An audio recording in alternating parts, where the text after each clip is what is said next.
Kepala terpisah daripada badan, beberapa organ dalaman selain mayat ditemui di ladang kelapa sawit di Pekan Pahang.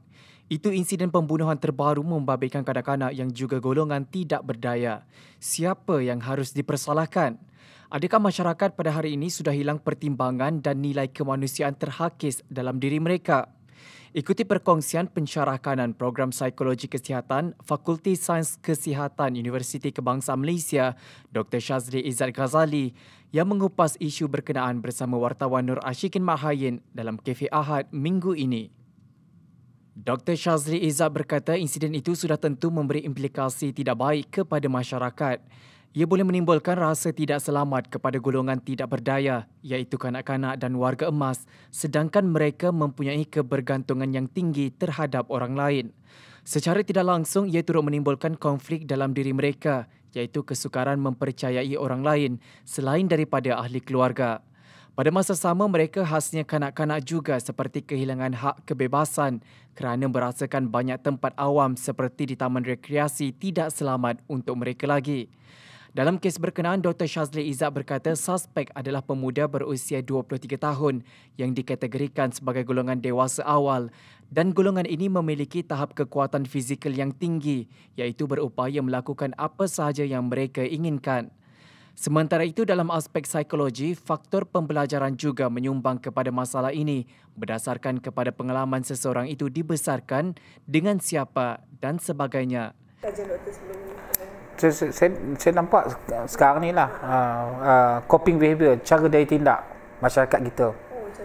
Cara daya tindak kita lemah. Kalau kita ada masalah, cara daya tindak kita untuk mengatasi masalah itu lemah.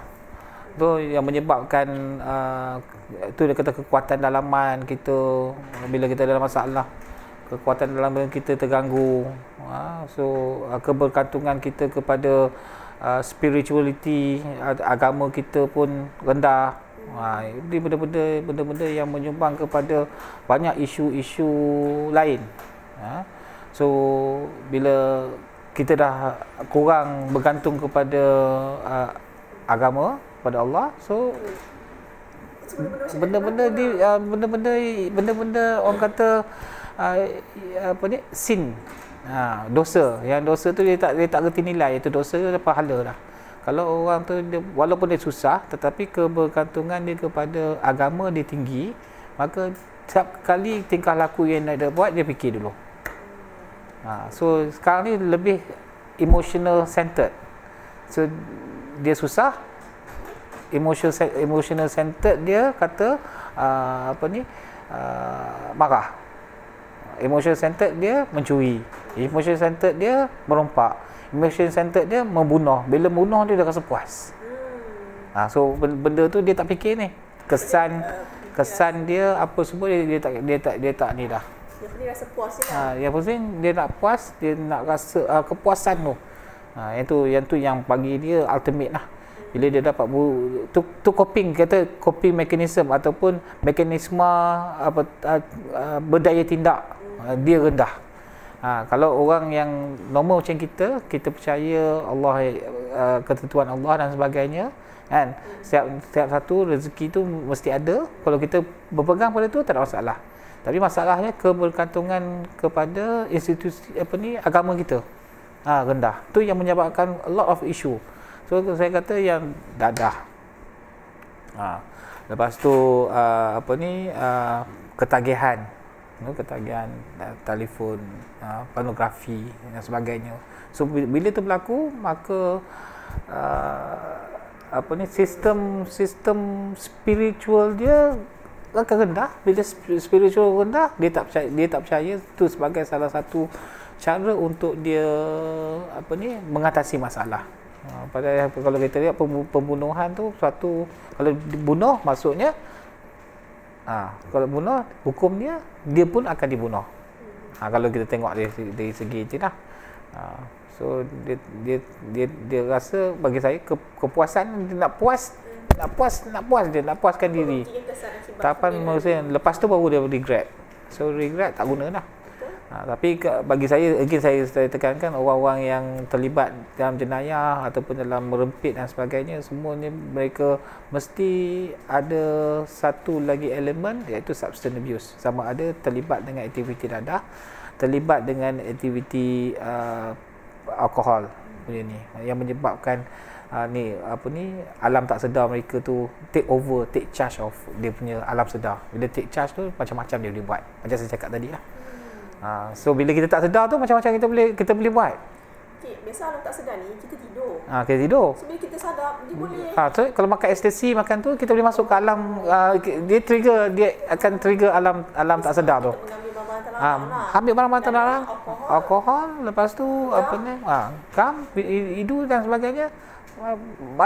Bayangkan masa kita rasional, masa kita sedar ni, kita mana kita kat dalam bilik ni mana kita boleh nampak satu benda, kita nampak bulan, nampak bintang dan sebagainya. Tapi bila dia ambil bahan-bahan yang terlarang ni, dia berada pada satu tahap high yang tinggi, dia boleh nampak. So there's benda-benda yang kita tak nampak, ni dia akan nampak bayangan apa yang dia nak. Dia kata dia nak sekarang ni berada di berada dengan artis yang dia minat. So artis tu akan datang berdasarkan kepada bayangan jangan main-main. Bayangan is satu, kalau kita lihat daripada sudut ilmu yang lain, memang apa yang kita bayangkan tu, kalau kita berada satu tahap tu, memang kita akan dapat. Terutamanya maksudnya bayangan apa? Dalam mimpi. Tidur, kita berada pada tahap relaksasi yang tinggi dengan RAM alpha beta dia tu. Bila kita berada pada tune yang betul, apa yang kita bayangkan sebelum kita tidur, kita akan dapat. Dia negatif positif tu? Dia akan jadi positif atau negatif, bergantung kepada apa yang nak. Kalau kita contohnya kita tengok wayang cerita hantu, malam tu balik tidur, bila kita ada beta dengan alpha, kena time dia tune, seolah-olah kita akan berada dalam alam tu. So dia datang dalam bentuk bayangan lah. Tu kita kata itulah. So is a real during that time. Dan kalau kita lihat kita hidup kita sedar berapa jam sehari? Kita sedar. Ni sedar. Macam mana kita tahu kita sedar? 18 jam lah. 18 jam. Tidur berapa jam? 6 jam. 6 jam, 7 jam. 6 jam, 7 jam, ni 8 jam. Yalah. Exclude yang tu, lepas tu ada ketika yang kita termenung kejap. Termenung, duduk, fikir. Masalah. Kita berada dalam keadaan prasedar berapa jam? Prasedar tu kita termenung. Antara sedar tak sedar? Termenung apa semua, lepas tu kita pergi duduk, ingat anak, ingat rumah, ingat tu, berapa lama pula. Dan sebenarnya berapa lama yang kita berada dalam keadaan sedar. Dan fungsi otak kita daripada 100%, berapa peratus yang kita gunakan untuk mobilize otak kita. Less than 10%. Lagi 90% tu mana? Mau kepada ni alam tak sedar. Tu kita tengok dalam teori psikologi, Freudian especially, dia buat umpama iceberg. Okey. Kat sini alam tak sedar. Alam tak sedar pula ada 3 elemen. Okey. Ada dipanggil ID, yang ni langsang ni, dia perbuatan langsang. Apa yang kita nak semua dapat ni. Nak apa? Cakap je. Dia akan cuba dapatkan dalam alam tak sedar. Tu saya kata tadi, dia nak bunuh, dia boleh bunuh. Dia nak buat apa pun dia boleh buat kat sini. Lepas tu kat sini ada 2 elemen, ego dan super ego. Ni kat sini dia dominan. Yang ni dominan. Ni ego, super ego. Super ego ni hasil daripada apa yang dia belajar daripada mak ayah dia. Ini moral lah, nilai moral. Ego ni dia bertindak secara eksekutif. Maksudnya apa yang Id nak dia cuba dapatkan. Id lapar, dia cuba cari makan untuk hilangkan rasa lapar. Dia sejuk, Dia akan cari jalan macam mana untuk cari pakaian untuk menghilangkan sejuk. Ego dia akan buat secara positif ataupun negatif bergantung kepada persekitaran. Kalau persekitaran dia mendesak macam saya tadi nak makan pun tak boleh. Tadi saya pergi saya pergi ke sekolah bimbingan kasih, jumpa dengan pengetua. Pengetua kata anak kepada prostitut. Okey, anak kepada prostitut, perempuan umur 16 tahun. Balik mak dia ni budak-budak jalinan. Raja, mama dia ke tempat ni. Okey, malam tu mak dia pelacur. Okey, ada pelanggan masuk dapat duit. Tapi dia dalam rumah, satu bilik je. Masa mak dia buat kerja, pelanggan masuk, dia tutup pintu, anak dia duduk luar. So dapat duit, boleh menyara hidup dia. Dapat duit, hilang boleh makan. Tapi ada satu ketika mak dia sakit, tak dapat makan. So anak dia lapar, mak dia kata, buat kerja lah. Ni kerja. Dah, dia buat lah. Buat. Sampai sekarang jadi pelacur untuk makan. Pada masa yang sama dia sekolah di sama. So this is the issue lah. Bila terdesak, dia ganggu, dia kata kalau ikut Maslow keperluan asas keperluan yang bawah sekali tu makan, minum, seks, lepas tu perlindungan. Kalau yang ni tak dapat fulfill, macam mana dia naik ke tingkat yang ke atas sampai ultimate dia ni. Keperluan asas tak boleh, macam mana dapat keselamatan, macam mana dapat cinta, macam mana dapat self kendiri. So selagi tak boleh ni, selagi tak boleh dapat, dia akan tersangkut kat sini. So dengan kata lain, kalau kita lihat di sini, yang dominannya id, kalau ego tak dapat kawal, selalunya yang kawal ego ni adalah super ego. Ni nilai nurani, masuk rumah orang bagi kalau tak bagi salam, intrude. Kau ajar kan? Ni siapa ajar? Mak ayah, rumah tu dia kata institusi keluarga tu penting. Kalau mak ayah tak ajar, macam mana anak tu nak dapat buat apa yang ni, nilai asas. So ego akan ni. Selalunya bila ni dia akan interact tau. Ini lapar.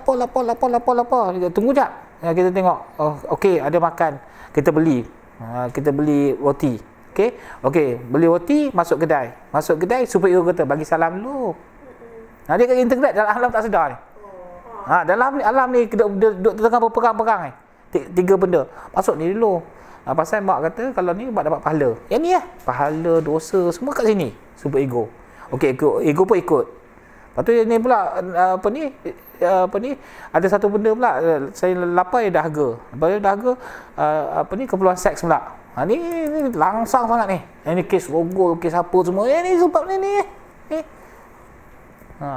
Ni nak kat sini kata kahwin dulu. Nak ni tunggu matang dulu.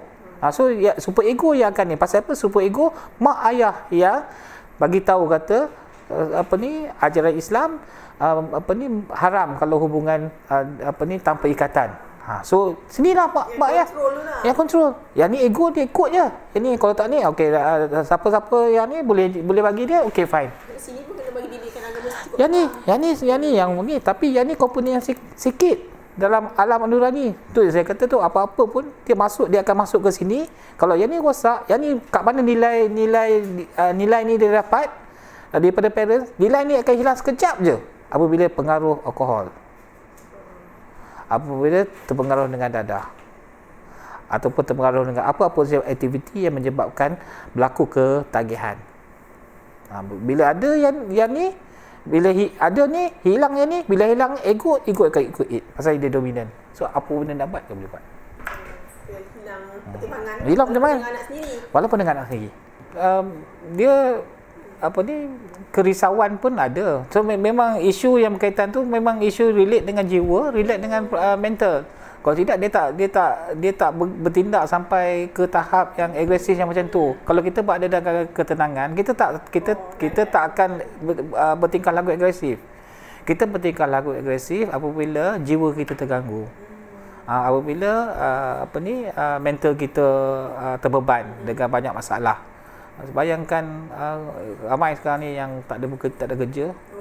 Dengan bebanan nak bayar ekonomi, nak bayar duit kereta, nak bayar sewa rumah, nak jaga isteri kat rumah, anak-anak kat sekolah. So macam mana dia tiap bulan tu expenses yang dia kena dapat, dan dia cari kerja tak dapat. So it's not ni, tekanan yang bersifat secara bagi saya terbeban secara ni lah. So bila dah jadi macam tu, dia go for yang benda yang paling mudah lah. Paling mudah. Kalau sistem moral dia tak tinggi, so dia akan merompak, dia akan meragut, dia akan so dia terlibat dengan aktiviti yang mudah. So kawan-kawan ajak, so dia pergi, dia terlibat sama.